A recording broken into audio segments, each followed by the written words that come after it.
As we come on up, there's a plaque. See what the plaque reads. In early 1860, a trio of Eastern businessmen came up with the novel idea to speed mail service between Missouri and the West Coast. A series of relay riders galloping across the West, the fabled Pony Express, it was called. Service began April 3rd of 1860 when the riders left from St. Joseph, Missouri, which is northwest of St. Louis, and they headed to Sacramento, California with packets of letters. There was about 190 stations to rest horses and riders. One of them was Cold Springs. The original site was approximately 1.5 miles east of here. Sometime in 1861, the Pony Express station was moved to a stage station, which was the Overland from what I've read, lasting only 19 months. See, this says 19 and the other sign says 16 months. That's what I'm talking about. The Pony Express was outdone with wires of the transcontinental telegraph. Though short-lived, the Pony Express's pounding hooves caught people's fancy in the world, creating a legendary chapter in the settlement of the American West. Very historic. And it says, did you know, in the brief history, the Pony Express riders carried 34,753 pieces of mail and rode a total mileage equal to 24 trips around the world. It's the real deal. And then they talk about his amazing ride of Pony Bob. I've already read that, so it's also here. It's an amazing station. It's very large, so I look forward to kind of exploring it. And we'll be very respectful. We say this is all for the schools and things. You can see one of the gun portals. You'd stick your shotgun or your rifle through the hole. If you were raided by Native Americans, per se, due to the raid's intentions, you could actually put your gun in the hole and shoot whatever attackers might come your way. Oh, is there a ledger? Awesome. And only 4 people signed it, and it looks pretty beat down. We'll take care of this place. We'll do it through our work and our photos and our videos, and I have a very good relationship with the BLM.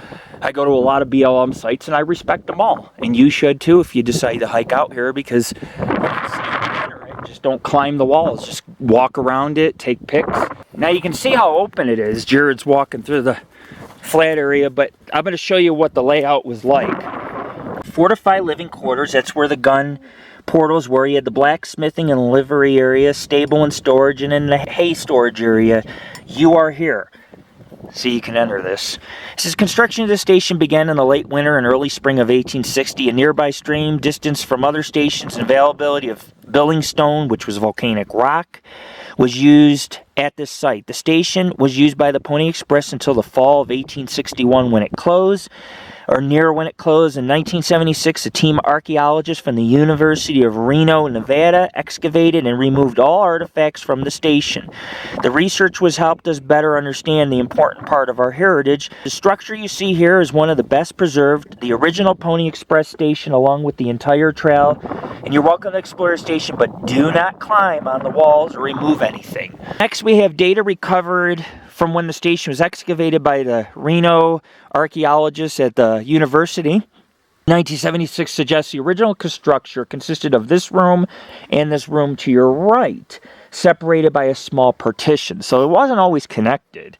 The main function of the original structure was to keep care for the horses in the southwest corner of the room, and there is evidence of a firebox used for blacksmithing. So basically, everything you see here was for the horses, so that one courier could rest here and another courier could set off for 35 miles to the next station.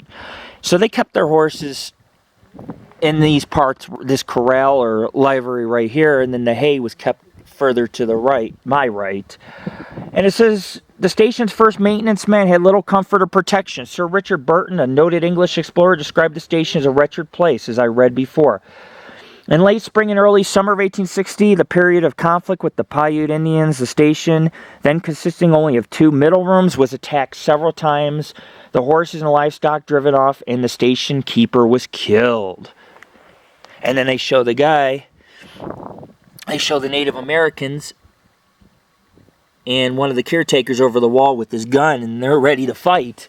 These were some gridiron type of couriers.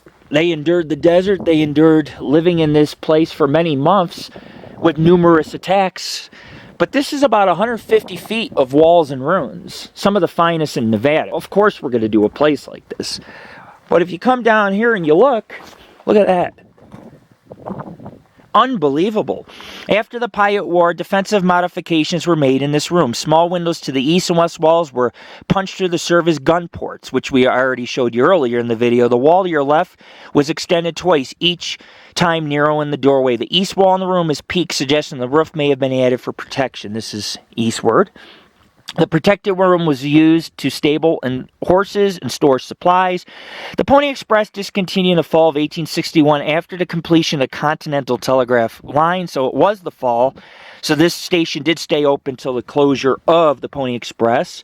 The stone corral was added to the north end of the station. Construction is crude compared to the rest of the rooms and stones used, and the walls are smaller. The room may have been used for hay storage by stage operators or ranchers in the area. So ranchers did use the site even after the closure of the Pony Express. Very long rooms, as you can see, because like I said, you had to have hay for your horses, and this is what remains. All these rocks that have fallen over were part of the wall. It didn't have roofing throughout. Keep in mind, some parts of the Pony Express station had no roof. So that meant when it rained, you had gotten rained on. When it snowed, you had gotten snowed on. Other parts had some roofing. And I'm just going to walk around it because I want to kind of show you what it looks like. It's very beautiful, very awesome.